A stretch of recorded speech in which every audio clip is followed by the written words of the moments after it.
अस्सलाम वालेकुम स्टूडेंट्स। आज हम चैप्टर नंबर 6 की चैप्टर रिव्यू को लेकर आपके सामने मौजूद हैं।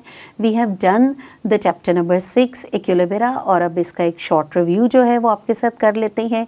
सो नंबर 1 हमने इसमें पढ़ा था रिवर्सिबल एंड इरिवर्सिबल चेंजेस। जी स्टूडेंट्स, कुछ रिएक्शंस जो हैं वो रिवर्सिबल हैं और कुछ इरिवर्सिबल हैं। जो रिवर्सिबल रिएक्शंस हैं उनमें जो हैं रिएक्टेंट्स प्रोडक्ट्स बनाते हैं और प्रोडक्ट्स दोबारा से रिएक्टेंट्स बना देते हैं और वो बोथ साइड पे मूव करते हैं। और इरिवर्सिबल रिएक्शंस वो रिएक्शंस थे जो कि एक ही साइड पे मूव करते हैं, like they move only in one direction and we are going to denote them with a single arrow. और कुछ रिएक्शंस भी हमने डिस्कस किए थे और फिर हमने इनकी खसूसियात भी आपको बताई थी कि उन दोनों की खसूसियात क्या हैं। और इसमें जो एक मेन इम्पॉर्टेंट रिएक्शन था वो हाबर प्रोसेस का था, जिसमें हाइड्रोजन और नाइट्रोजन मिलकर अमोनिया गैस बनाते हैं। फिर हमने डायनेमिक इक्विलिब्रियम की बात की थी। जी स्टूडेंट्स, जब कोई भी रिएक्शन जिसमें सारे के सारे रिएक्टेंट्स मिलकर प्रोडक्ट्स बना देते हैं तो और वही प्रोडक्ट्स जो हैं थोड़ी देर के बाद दोबारा से रिएक्टेंट्स बना देती हैं, तो एक वक्त ऐसा आता है कि इक्विलिब्रियम अटेन हो जाता है, यानी एक ऐसा बैलेंस बन जाता है जिसमें rate of the forward reaction is equal to the rate of the forward reaction. उस कंडीशन को हम कहते हैं डायनेमिक इक्विलिब्रियम। और इसकी भी बहुत सारी एग्जांपल्स हमने देखी थी। कुछ जो है वो डायनेमिक इक्विलिब्रियम कुछ रिएक्शंस में बहुत जल्दी से अटेन हो जाता है, कुछ में फ्यू सेकंड्स लगते हैं, कुछ में फ्यू मिनट्स, और बहुत सारे रिएक्शंस हैं वो इतने स्लो हैं डायनेमिक इक्विलिब्रियम अटेन करने में कि उनको कुछ साल भी लग जाते हैं। अगर उस रिएक्शन मिक्सचर को हम एक क्लोज्ड कंटेनर में रख दें तो वो साल हर साल तक इक्विलिब्रियम की हालत में रहता है, यानी उसमें जितने रिएक्टेंट्स हैं वो प्रोडक्ट्स बनाएंगे, वही प्रोडक्ट्स फिर रिएक्टेंट्स बना देंगी और ये सिलसिला जो है वो मुसलसल चलता रहेगा। उसके बाद हमने पढ़ा था कि वो जो रिएक्शन मिक्सचर जिसके अंदर इक्विलिब्रियम अटेन हो चुका है वो किस तरह से डिस्टर्ब किया जा सकता है, by changing the physical conditions. उसकी फ़िज़िकल कंडीशंस को चेंज करेंगे। कौन सी कंडीशंस? क्योंकि जब भी कोई रिएक्शन होता है उसकी एक अप्रोप्रिएट टेम्परेचर है, मुनासिब टेम्परेचर प्रेशर पे होगा, उसको हीट दी जाएगी, एक कैटलिस्ट होगा जो यूज़ होगा, ये सारी कंडीशंस अप्लाई होंगी तो रिएक्शन होगा। अगर हम उनको थोड़ा सा डिस्टर्ब कर दें, डिस्टर्ब कैसे करेंगे?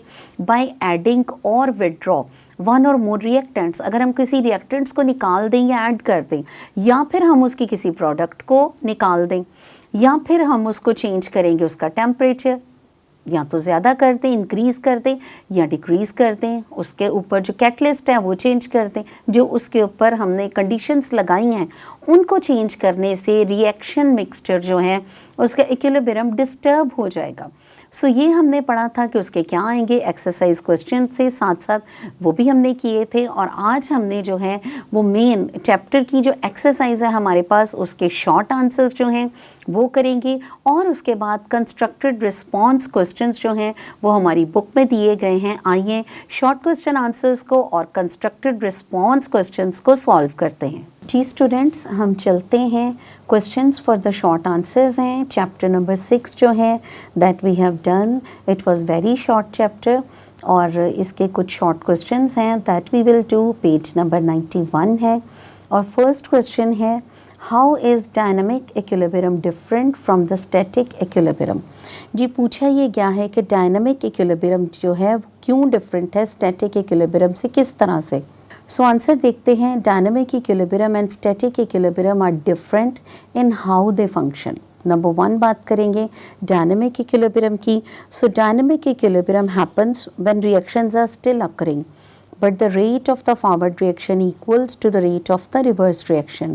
This means that the concentration of reactants and products remain constant, but they are constantly changing and interconverting. Dynamic equilibrium is all about ongoing reactions maintaining balanced processes. अब चलते हैं जी स्टैटिक इक्विलिब्रियम की तरफ। इसकी कुछ main बातें discuss कर लेते हैं। Static equilibrium happens when all the forces are balanced. जब सारी फोर्सेस बैलेंस्ड हों तो स्टैटिक इक्विलिब्रियम होगा। When everything is at rest, there is no movement or change happening in the system. The static equilibrium is a state of complete stillness with no changes taking place and are not interacting or converting into one another. It occurs in physical processes. So ये चंद main बातें थी dynamic और static equilibrium की that you need to learn and understand. Now second question की तरफ move करते हैं स्टूडेंट्स, जो कि है how the following reversible reaction will be affected if its temperature is increased. अब एक रिएक्शन आपको दिया गया है क्वेश्चन में और आपसे पूछा गया है कि ये जो रिवर्सिबल रिएक्शन है कैसे इफेक्ट होगा अगर इसका टेम्परेचर बढ़ा देंगे। जो रिएक्शन है वो है 2H2O reversible reaction, electricity 2H2 + O2। अगर इस रिएक्शन का हमने बढ़ा देना है टेम्परेचर तो क्या इफेक्ट होगा? आंसर है जी, if temperature is increased in the reversible reaction it will favour the endothermic process. In this case, the reaction is breaking down water into hydrogen and oxygen gas, which require energy. By raising the temperature, the system will shift to absorb that extra heat, promoting the formation of more hydrogen and oxygen gases. This means that the concentrations of H2 and O2 will increase, while the concentration of H2O will decrease. So, ये differences थे जो temperature के बढ़ने से इस system पर होने वाले थे। अब हमारा थर्ड क्वेश्चन है students, how can you get the maximum yield in a reversible reaction. Yield का मतलब है हासिल करना। रिवर्सिबल रिएक्शन के अंदर हम किस तरह से ज़्यादा प्रोडक्ट्स को हासिल कर सकते हैं, उसके लिए क्या क्या कंडीशंस होंगी। तो इन कंडीशंस को हम इसके आंसर में one by one with the headings जो है वो डिस्कस करेंगे और पॉइंट आउट करेंगे। आंसर देख लेते हैं। We can get the maximum yield in a reversible reaction by following factors. Number 1, पहला जो है वो है एडिंग द रिएक्टेंट। अगर हम रिएक्टेंट ऐड करेंगे तो यील्ड जो है वो ऑटोमेटिकली ज़्यादा हो जाएगी। Increasing the concentration of the reactants will shift the reaction in forward direction, lead to more products. Number 2, temperature. जी, टेम्परेचर बढ़ाने से भी यील्ड जो है वो इंक्रीज हो जाएगी। If the reaction is exothermic, lowering the temperature at equilibrium can increase the yield of products. Conversely, if the reaction is endothermic, absorb heat, increasing the temperature will favor the formation of products. Now number 3 है जी इसका pressure. Pressure जो है for reaction involving gases, सिर्फ जो ऐसी reactions हैं जिनमें gases involve हैं, प्रेशर जो है वहाँ काम करेगा। So increasing the pressure will favour the side with fewer moles of gas. This can lead to a higher yield of products if they are on that side. Number 4 इसका आ जाएगा removal of products. Continuously removing products as they are formed can drive the reaction forward, increasing the yield of products. Question number 4 है students, how can you decrease the time to attain the position of equilibrium in a reversible reaction? कैसे आप time जो है वो decrease कर सकते हैं? क्यों? क्योंकि हमने हासिल कर दी है पोजीशन ऑफ इक्विलिब्रियम और रिवर्सिबल रिएक्शन को सामने रखते हुए हमने बताना है किस तरह से कम टाइम में इक्विलिब्रियम हासिल कर सकते हैं। सो आंसर देखते हैं। सबसे पहली बात है यूज़ ऑफ कैटलिस्ट। अगर हम कैटलिस्ट यूज़ करेंगे तो इसके जो है क्या इफ़ेक्ट्स होंगे वो देखते हैं। Adding the catalyst can decrease the time to attain the position of equilibrium in a reversible reaction. Adding a catalyst provides an alternative pathway for the reaction with the lower activation energy, which speeds up both the forward and reverse reactions without being consumed in the process. जी, और 5 question जो है 5th question हमारा short answers का वो है what is the effect of increasing pressure on the following reaction. कुछ reactions आपको दिए गए हैं N2 + O2 एरो 2NO। अब इस रिएक्शन पे अगर हम increasing the pressure on the reaction N2 + O2 arrow 2NO will have an effect based on the number of moles of gas on each side of equation. In this reaction there are 2 moles of gas on the reactant side, 1 mole of N2 and 1 mole of O2, and 2 moles of gas on the product side, 2 moles of NO. Since the number of moles of gas is same on both sides of the reaction, increasing the pressure will not favor either the forward or reverse reaction. Therefore, there will be no significant shift in the position of equilibrium due to a change in pressure in this specific reaction. So, इस reaction के अंदर pressure का कोई भी change, कोई भी effect जो है वो हासिल नहीं होगा। जी स्टूडेंट्स, अब चलते हैं constructed response questions की तरफ। And I have already told you, जब भी हमने क्वेश्चंस करने हैं सो हमने अपनी ओपिनियन बेस्ड आंसर्स जो हैं यू कैन ऑल्सो राइट, यानी अगर आपकी अंडरस्टैंडिंग है, आपके कॉन्सेप्ट्स क्लियर हैं, तो you can write the concept in your own words. So सबसे पहला सवाल है, why are some reactions irreversible while others are reversible? क्यों कुछ रिएक्शंस जो हैं वो इरिवर्सिबल हैं और दूसरे जो हैं वो रिवर्सिबल हैं?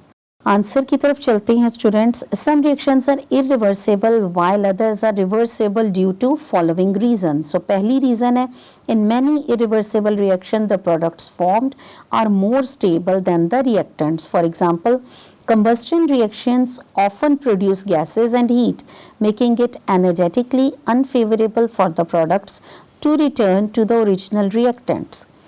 Number 2 इसकी जो reason है, certain conditions such as temperature and pressure can influence whether a reaction is reversible. For instance, reactions that occur at high temperature or pressure may favor the formation of products, making them less likely to return back to reactants. Third reason है students, if a reaction produces a gas or a precipitate, this can drive the reaction to completion. For example, if a gas is produced, it can escape from the reaction mixture, preventing the reverse reaction from occurring. Number 4th reason है students, in reversible reactions, the equilibrium can be established where both reactants and products coexist. In contrast, irreversible reactions tend to proceed to completion. और इसकी 5th reason है, the speed of the forward and reverse reactions can also play a role. If the reverse reaction has very high activation energy, it may not occur under normal condition, making the process effectively irreversible. Now question 2 है constructed response question का, why are combustion reaction generally irreversible? Combustion reactions कौन से हैं students? वो reactions जिनमें जलने का अमल पाया जाता है, जैसे कोयला भी जलता है, बर्निंग ऑफ पेपर है, पेट्रोल भी जलता है। सो जो भी चीज़ें जो है जलती हैं, बर्निंग प्रोसेस इन्वॉल्व होता है, वो है कंबस्टन। अब पूछा जा रहा है आपसे, why combustion reactions are irreversible? क्यों ये इरिवर्सिबल हैं, क्यों इनमें बैकवर्ड रिएक्शंस प्रोड्यूस नहीं होते? सो आंसर है जी, combustion reactions generally irreversible for several reasons. इसकी बहुत सारी रीजंस हैं। नंबर 1 रीज़न है जी, combustion reaction release a significant amount of energy in the form of heat and light. This energy release indicates that the products formed like carbon dioxide and water are more stable than reactants like hydrocarbons and oxygens. Combustion reactions से जो energy निकलती है heat और light के लिए की सूरत में, जो एनर्जी निकलती है ये इंडिकेट करती है कि जो प्रोडक्ट्स बन रहे हैं लाइक कार्बन डाइऑक्साइड फिजा में जा रही है और water, they are more stable, ये ज़्यादा स्टेबल कंडीशंस में हैं than the reactants like hydrocarbons हैं या ऑक्सीजन हैं, उनकी निस्बत जो है वो ज़्यादा स्टेबल हैं. Number 2, many combustion reactions produces gaseous products. For example, burning hydrocarbons typically produces carbon dioxide and water vapors. These gases can escape into the atmosphere, which prevents the reverse reaction from occurring. Since the products are no longer available in the reaction mixture, combustion reactions usually proceed to completion, meaning that all the reactants are converted into products. Overall अगर देखा जाए तो the formation of the gaseous products and the tendency to go to completion makes combustion reactions effectively irreversible, क्योंकि ये gaseous products बनाते हैं और इनकी tendency है go to completion, इस वजह से ये जो combustion reactions हैं effectively irreversible कहलाते हैं. Now question number 3 है, can you make an irreversible reaction reversible and vice versa? क्या आप irreversible reaction को reversible बना सकते हैं? Is it possible? जी, you can alter the conditions of a reaction to make a reversible reaction. Irreversible or an irreversible reaction reversible, but this often involves significant changes to system. जी students, हम irreversible को reversible बना सकते हैं और reversible को इरिवर्सिबल्स, but हमें क्या चीज़ जो है उसको नोटिस में रखना है, कुछ चेंजेस जो हैं वो सिस्टम के अंदर लानी पड़ेंगी. नंबर 1 है जी, making a reversible reaction irreversible. You can achieve this by removing one of the products from the reaction mixture which drives the reaction to completion. अगर हम प्रोडक्ट्स को निकाल लें, रिमूव कर लें, for example in the synthesis of ammonia N2 + 3H2 arrow 2NH3, If you continuously remove ammonia as it forms, the reaction will shift to the right to produce more ammonia, making it effectively irreversible under those conditions. Now number 2 है जी, आपने क्या बनाना है, making an irreversible reaction reversible.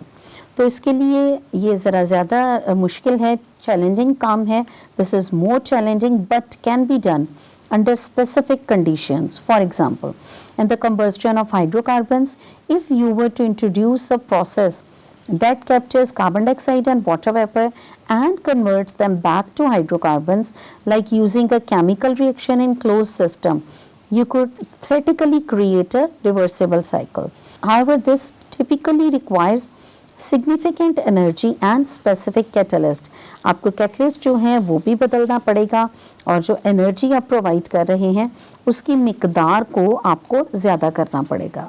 Now question number 4, how do you know if a reaction is reversible और irreversible. जी students, आपको कैसे पता चलता है कि कोई भी रिएक्शन जो है वो रिवर्सिबल है या इरिवर्सिबल है? आंसर क्या है? To determine if a reaction is reversible or irreversible, you can consider several factors.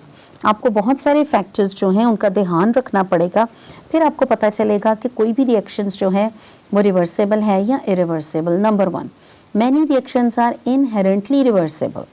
बहुत सारे जो हैं वो रिवर्सिबल हैं, such as those involving weak acids and bases or equilibrium reactions.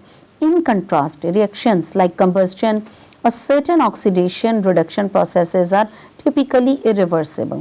आपको याद रखना है कि वीक एसिड्स और बेसेस जो हैं और इक्विलिब्रियम रिएक्शंस जो हैं वो रिवर्सिबल हैं, बट कंबस्टन जो है और ऑक्सीडेशन प्रोसेस जिसमें ऑक्सीडेशन रिडक्शन आ जाता है और बर्निंग प्रोसेसेस आ जाता है स्टूडेंट्स, वो इरिवर्सिबल हैं। Now number 2, if a reaction releases significant amount of energy, यानी एनर्जी रिलीज कर रहा है तो वो एक्सोथर्मिक है, it is more likely to be reversible. तो आपने याद रखना है अगर वो बहुत एनर्जी रिलीज कर रहा है, एक्सोथर्मिक है, तो ये क्या है? इरिवर्सिबल।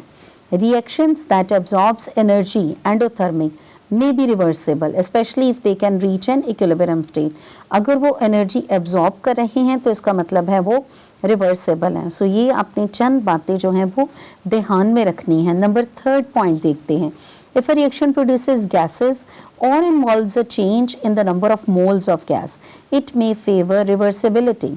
अगर किसी रिएक्शन में गैसेस प्रोड्यूस हो रही हैं और नंबर ऑफ मोल्स चेंज हो रहे हैं तो इसका मतलब है कि वो रिवर्सिबल होगा। For example, if a gas is produced and escapes, अगर कोई गैस बनी है और एस्केप हो गई है, द रिएक्शन में नॉट ईजिली रिवर्स, तो आप याद रखें वो रिएक्शन रिवर्स नहीं हो सकता। Number 4, the conditions under which a reaction occurs like temperature, pressure, concentration can influence its reversibility. ये सारे फैक्टर्स जो हैं वो उसको रिवर्स रिएक्शंस को इन्फ्लुएंस करते हैं। Changing these conditions can shift the equilibrium and affect whether the reaction can be reversed. In conditions को चेंज करके जो इफ़ेक्ट्स आएंगे उससे पता चलेगा कि रिएक्शन को रिवर्स किया जा सकता है या नहीं किया जा सकता। जी स्टूडेंट्स, अब है जी question number 5, do the phase changes in water, solid to liquid, liquid to vapor, reversible और irreversible? जी 3 phases of water जो हैं वो हमने पढ़ी थी कि वाटर जो है सॉलिड से लिक्विड में आ सकता है और लिक्विड से फिर वेपर में जा सकता है। तो आपका क्या ख्याल है कि ये रिवर्सिबल है या इरिवर्सिबल है? जी students, the phase changes in water such as solid to liquid, melting है, सॉलिड से लिक्विड में जाएगा तो क्या होगा? मेल्ट। लिक्विड टू वेपर में आएगा तो इवेपोरेशन होगा। दीज आर रिवर्सिबल प्रोसेसेस, ये रिवर्स हो सकते हैं। नंबर 1 इसकी रीज़न देखेंगे, melting. Solid to liquid, when ice is heated it absorbs energy and melts into liquid water. This process can be reversed by cooling the liquid water which will freeze back into ice. ये reverse हो जाएगा। Number 2, evaporation, liquid to vapor. When liquid water is heated it turns into water vapors and gas.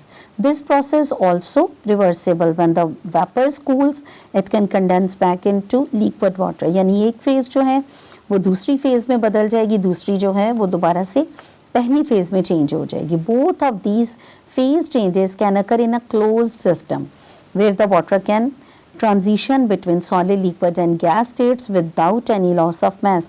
जी ये उसी वक्त जो है वो आपको इसका रिजल्ट मिलेगा जब ये क्लोज्ड सिस्टम में मौजूद हैं। यानी वहाँ पे सॉलिड, लिक्विड और गैसेस की जो अमाउंट है वो सेम रहेगी, कहीं भी लॉस ऑफ मास जो है वो हैपन नहीं होगा। जी स्टूडेंट्स, ये था हमारा आज का चैप्टर 6 का चैप्टर रिव्यू, और उम्मीद है आपको शॉर्ट आंसर्स और कंस्ट्रक्टेड रिस्पॉन्स क्वेश्चंस और ये चैप्टर अच्छे से समझ में आ गया होगा। आज के लिए इतना ही था। अल्लाह हाफ़िज़।